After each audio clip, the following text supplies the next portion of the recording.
Hi friends, welcome to cine family 2. ప్రముఖ G Telugu ఛానల్లో ప్రసారమవుతున్న super hit serial పడమటి Sandhyaragam and ప్రేమ ఎంత మధురం.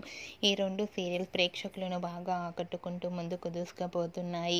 ప్రేమ ఎంత మధురం సీరియల్ హీరో ఆర్య అండ్ అలాగే పడమటి సంధ్యారాగం సీరియల్ హీరోయిన్ రామలక్ష్మి ఆర్య వీరు ముగ్గురు కలిసి డ్రామా జూనియర్ సీజన్ 7 షోల్లో మెంటర్స్గా పార్టిసిపేట్ చేసి తమ ఆటపాటలతో డ్యాన్స్ పర్ఫార్మెన్స్లతో మనందరినీ బాగా ఎంటర్టైన్మెంట్ చేయబోతున్నారు.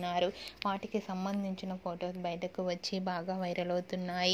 ఆ ఫొటోస్లో ఆద్య రామలక్ష్మి చాలా చాలా హ్యాపీగా సరదాగా ఎంజాయ్ చేస్తూ కనిపించారు. ఆ ఫొటోస్ చూసిన వారంతా బ్యూటిఫుల్ అండ్ నైస్ పిక్స్ అంటూ కామెంట్స్ పెడుతున్నారు. మీకు కూడా ఆద్య రామలక్ష్మి డ్రామా జూనియర్ సీజన్ 7 షోలో మెంటర్గా చేసిన ఫొటోస్ మీకు నచ్చినట్లయితే మీ అభిప్రాయాన్ని మీ కామెంట్ రూపంలో తెలియజేస్తూ లైక్ చేయండి, షేర్ చేయండి. మరిన్ని ఇంట్రెస్టింగ్ అండ్ లేటెస్ట్ అప్డేట్స్ కోసం మా సినీ ఫ్యామిలీ 2 ఛానల్ని సబ్స్క్రైబ్ చేసుకోండి.